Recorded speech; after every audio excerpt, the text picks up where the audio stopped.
Okay, we are Perkei's Mishnah Vav.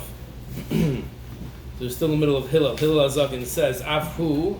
So this Mishnah is actually quite interesting, that it's a Maisa Shahaya kind of. Avhu Ra Gulgoylas Achash Shetzafa Al Kreamayim. Perkei's Mishnah Vav. Hillel Azakin was once standing by the water, and he saw a skull floating in the water. That's what he saw.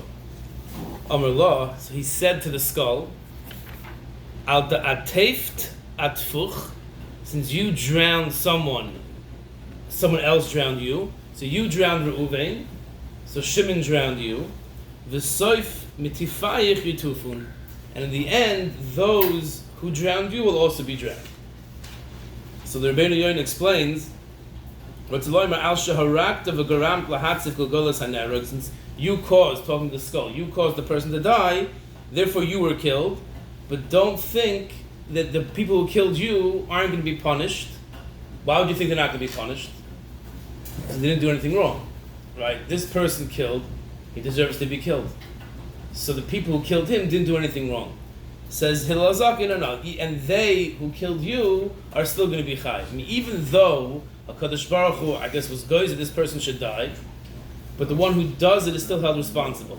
Just like we found by Paroi, in Mitzrayim, that it was nixed, that the clouds are going to be avodim in a Aretz Shlo Elohem, some foreign land. So why was Paroi was a tzaddik? He was mamash shliach of HaKadosh Baruch Hu, doing the Ratzon Hashem. So why was he punished? So the answer, one of the answers is that he didn't have to do it. Someone else could have done it. The fact that he did it, he had his bechira to do it, and therefore he's punished. The other terutzim, same thing over here. Even though this person was nixed, he should die, but the one who killed him didn't have to be the one that did it. Say kiyipol hanoifel. You have to put up a marker on your gag, on your roof. Why? The noifel shouldn't fall. The guy who's going to fall shouldn't fall. Right. So the Gemara Darshans, what do you mean the guy who's going to fall shouldn't fall? Who's going to fall?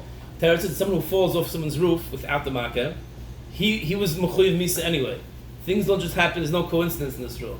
The guy was chayiv misa, but it's my obligation to make sure that it's not myself or my nechasim that caused his death. Therefore, Hillel said the fact that the skull is floating in the water, it must have been he killed someone, and therefore he got killed. But those who killed him had no right to kill him, and therefore they're going to be held accountable also. There's no hefkeris in the world. Everything is gecheshbin, and that's the chiddush of this Mishnah. Okay. So the Rambam actually also adds the Gemara in Soita, the midash adam moeded ba moededim loy. It's also Gemara Megillah. The way a person acts with others is the way that he's acted, that people act with him. So he's the right tzech. It comes back into his face. There, okay, I have to know if I can trust this person. But there was someone who we give certification to in Kosher Miami.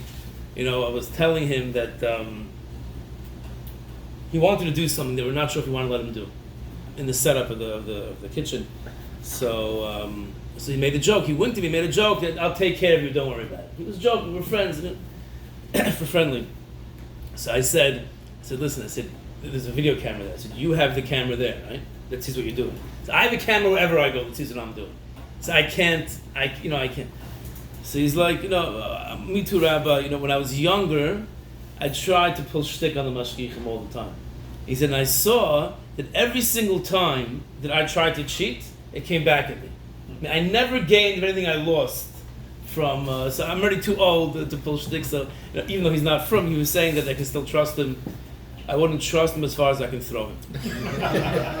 Even with that Maisa, I've had other experiences that's not going to happen. But I do believe that he's telling the truth when he says that he's, in his past, in his youth, he's tried to do things and he's seen everywhere he went, Kadosh Baruch was watching also, and he made sure he didn't gain from it. But that being said, the Yetzer Hara for cheating is still right. The Satan Rebbe said that if he owned a restaurant or some establishment, you'd have to have 5 mashgichim tmidim on him that he shouldn't do something.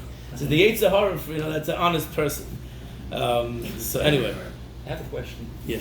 How did Hill know for certain that someone drowned him? Maybe he went in a boat and by accident he drowned himself. Hill said that the person who drowned you is also going to be. How did you know for certain that this call came from a person that drowned him? Right, so that's an excellent question. It's actually bothering me also. Are we saying that any time, and it's lav dafka in the water, right? Anytime a person dies, not be'ita, not in his right time, it's always the right time, but a person who dies young, a person who dies in a car accident, whatever it is, so are we going to say that he's a murderer? But you can't find a skull floating in the water that a Kodesh Baruch Hu has cheshbonis. Why a person dies young, he fulfilled his tafkid already, right? The Ramchal was nifter at 40. Many tzaddikim are nifter young, and people die in car crashes and boat accidents and plane crashes. So it is an interesting point. Hillel l'chayri can't be saying every time we see someone who dies young that he's a murderer. We know that's not true. It was Gogoylus Aliyah, was a skull, maybe a skull in the water. It could be that that is a skull and not a body. Back in those days, they were killed by getting their head chopped off. So maybe. Yes, maybe. If you see a skull, that's significant. That shows that someone. Otherwise, the full body would have been. Right. But I feel hockey. It's still schwer. That's it. But it makes it a little bit. It's not stomach person. Yeah, it makes it a little bit closer to a murder. Right. That is more evident. Maybe something about the skull floating in the water. Maybe it was the scene, like it was clear to him that this couldn't have been just, a person wouldn't have met that end if it wouldn't have been. The concept obviously is, the concept is here. But the shayla is every time, next time if Chasham we see that, are we going to say, oh, the guy's a murderer? We can't make that that call, but Hillel could. Okay, that's Mishnah Vav. Mishnah Zayin. Hu haya omer, Hillel would say, marbe baser marbe rima. The more a person eats, he tries to, he's growing and growing. So all he's doing is increasing worm food. That's when a person gets bigger and bigger, he's just making more food for the worms after 120. Mar b'nechasim, mar b'daiga. The more a person has nechasim, the more he has possessions. He thinks he's going to have an easier life. The more nechasim a person has, the more daigi he has. The more concern he has. Mar, there's different shana in the order. The order we have is mar b'nashim, mar b'kshafim. The more wives a person has, the more kshafim, we'll see why that is, the more like sorcery, witchcraft he's going to have in his house. Mar b'shvachas, mar b'zima, the more shvachas maidservants he has, the more zima, the more znus is going to take place. Mar b'avadim, mar b'gazel, the more slaves he has, the more theft will take place. That's all in the negative. Mar b'toyra, mar b'chayim, but the more Torah a person has, the more chayim, the more life he's going to have. Mar b'yeshiva, mar b'chachma. Here there's a shayla, which order is it? Is it Mar b'yeshiva, Mar b'chachma? The more a person, like Rashi says here, Mar b'yeshiva shel tamidei chachamim. The more a person sits around amongst tamidei chachamim, Mar b'chachma. They're mechadedin mechakmin oisai. The more one sits with wise people, it rubs off. He becomes wise. We'll see in Rabbeinu Yonah, it's the opposite. It's Mar b'chachma, Mar b'yeshiva. But our gears in the Mishnah is Mar b'yeshiva, Mar b'chachma. Mar b'eitza, Mar b'tfuna. The more a person seeks counsel, the more tvuna, the more insight he will have. Mar b'tzedakah, mar b'shalom, the more tzedakah a person gives, the more shalom will take place. Also, we'll see a chiddush in Rabbeinu Yonah on that. Kana shem toiv, kana la'atzma. A person acquires a good name, that's his own. No one can take that away from him. His possessions, everyone can take, and people can take away. His good name stays with him as long as he upholds it. Kana le'divrei Torah, kana le'chayei ha'olam haba. A person who acquires Torah, with that acquires the world to come. So let's go back to the beginning. The Rabbeinu Yonah breaks up like this. The first two are one group. Marbe Basar, Marbe Rima, Marbe Nachas, Marbe Daiga. A person thinks that I am going to live a longer life if I make myself more physical. If I indulge in the Gashmias, so my life, which is a physical thing, is going to increase also. So he's going to eat a lot to be a Baal Basar. Back hundreds of years ago, it was thought to be healthy. A person who was skinny showed he was poor, and he was a fat person that was a sign of health. Today we know that's not the case. But a person thinks if I indulge in nechasim, I'm going to have a better life. If I indulge in gashmis and food, I'm going to have a better life. Really, it's not going to help him at all.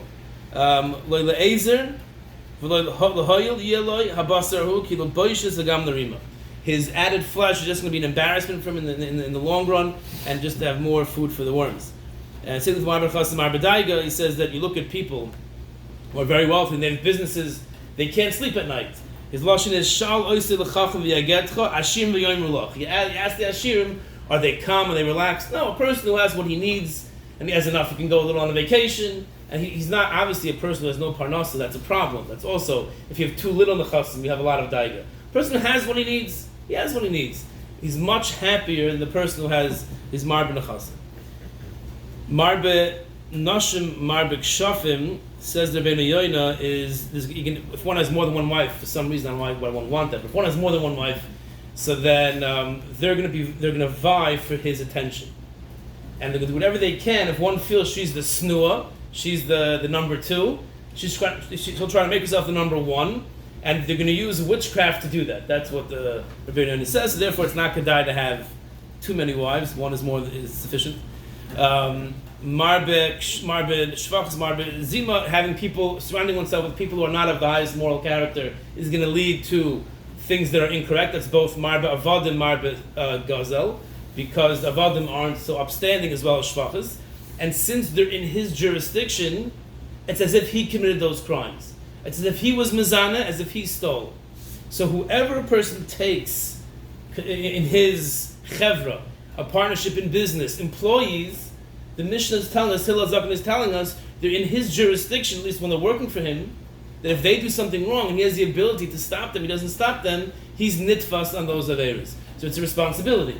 A person has a business, employees, they shouldn't be cheating each other, himself. It's his achrai. So one has to be careful not to surround himself with too many people that are not so moral. So Marbe Torah, Marbe Chaim, this is the opposite of Marbe Basar and Marbe Nechasim. A person wants to have a long life, so Marbe Torah, Marbe Chaim. The Daiga says the Rabbeinu Yonah for Torah is the antidote, is the secret, the medicine to have a long life. Says the Rabbeinu Yonah, Daiga said Torah afki Daiga gedoyla lemevin kasher yachshav ba'alacha ad yoyma duvar alafonav. In order to extract from a sugya, an emisa halacha takes a lot of mental capacity and a lot of koiches.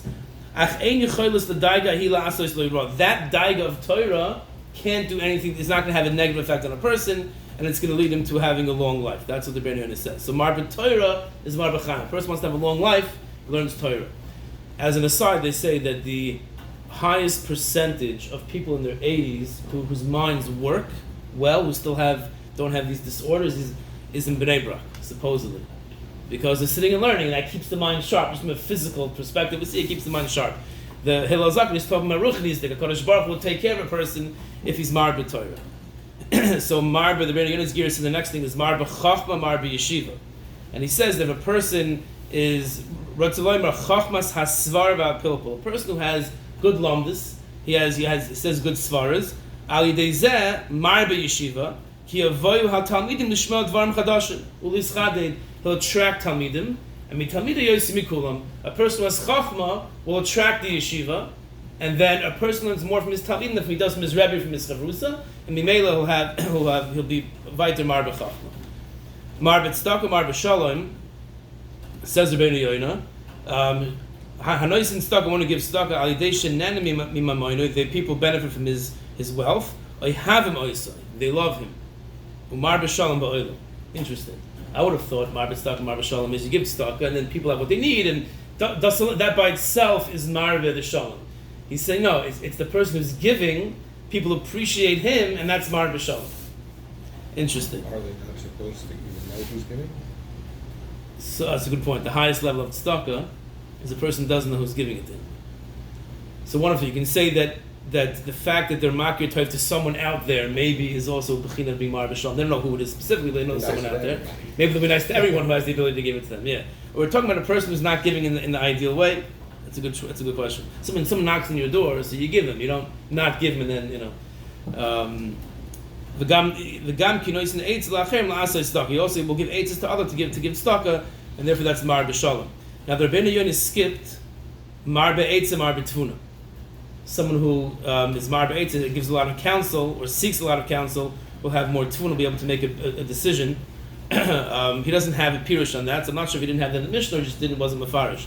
There's a famous Reb Chaim Volozhiner, Ruach Chaim, on marbe eitz and marbe tfuna, and he says that when it comes to halacha, so we don't shop around for the psak that we want. When it comes to halacha, a person has a rav that he goes to, and he has to shaila. If he comes out with chumrah, it's the chumrah, l'kula. One has to be consistent.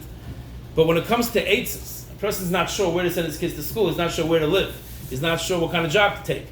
So marbe eitz and marbe tuna. Zok Reb Chaim Volozhiner, you have to ask eitzah from as many people as you feel necessary. If you ask 100 people, you'll just be totally confused. But one has to ask the eitzah from a number of people. He says because it's very hard to convey to someone exactly your particular matzav, your situation. But it's a relationship shaila.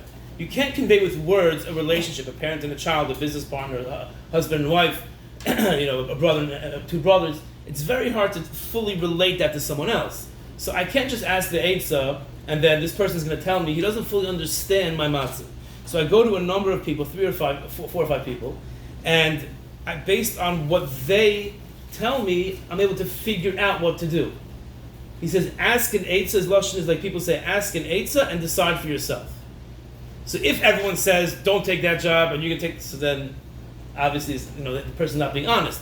But a person asks the shayla of a number of his rebbeim, a number of his friends, and then he tries to figure out from what they said what HaKadosh Baruch Hu wants him to do. That's the B'chaim V'loshen says is the Mahalach in Eitzah. In halacha, ask the shayla from the Rav, and he tells you what to do, and you do, and you follow. When it comes to Eitzah, the person has to ask a number of people, and then make, what's his lashon? I think it's a hachra mishutefes. He makes a decision from himself based on what they tell him. He says, Margu b'pume de'inshi. It's a jewel in people's mouths. Sha'al Eitzah, ask advice, v'asei kesichlecha, and do what your seichel tells you. A person he knows his own matzah more than anyone else does, but a person's malin negiyas. I have biases. And so therefore a person has to be careful to make sure that you have to eliminate your biases by asking a number of people. And that he quotes a pasuk in Mishlei, Teshua b'roiv yoyetz. Teshua, salvation comes when a person asks a lot of counsel, when he seeks a lot of people to in order to help him make his decision. So that's how the B'chaim V'loshen understands mar be'etzah, mar betuna. The Mishnah finishes off, we'll end with this: Kana shem tov kana la'atzmai. A person acquires a good name. It says Rabbeinu Yonah, Ke shem tov la'atzmai hu. A person's good name is only for himself. Lo yanichenu la'acherim. He can't give it over to anyone else. But your name doesn't really go over to anyone else, even though a person has a famous last name, let's say. That'll help him maybe get a foot in the door. But at the end of the day, it's not gonna, once people see what this person is really like, it's not gonna help him too much down the line.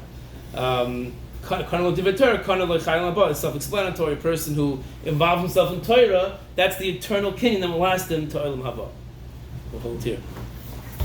When you say you can't give over the name, does that mean that someone else can't use your name, they have to earn it themselves? Or is it where the Rav was just saying that even though a person may have a famous name, it doesn't carry much weight?